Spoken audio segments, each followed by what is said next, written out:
మనం last time big boss లో పల్లవి Prashanth winner అయ్యారు. ఎగ్జాక్ట్లీ.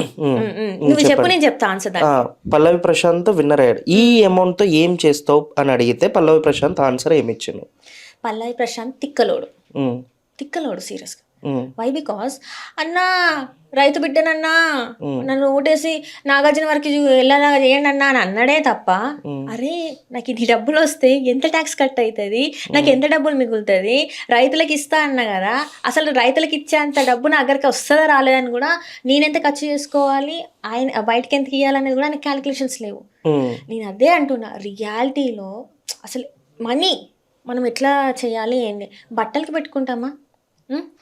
మనం అక్కడ వేసుకునే బట్టలన్నీ డిజైనర్ బట్టలు, వాడు మనకు ఫ్రీగా ఇస్తాడా?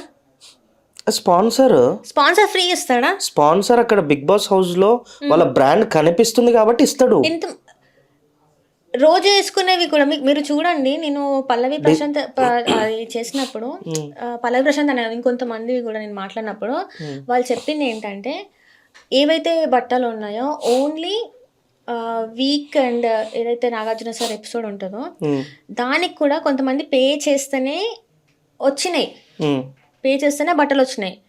మీరు అన్నారు స్పాన్సర్ అని, లేదు, ఇందులో కొంతమంది పే చేయాల్సిందే. పల్లవి ప్రశాంత్కి ఏ స్పాన్సర్ వచ్చి నీకు చేస్తాడు చెప్పు? ఆయన అప్పటికి అంత ఫిగర్ కాదు. తాకట్టులో ఉన్న బంగారాన్ని విడిపించి ఆ రోజే ఆన్లైన్ రేట్కి మేము కొంటాం. అక్షయ గోల్డ్ హబ్, నీ బంగారానికి మా భరోసా.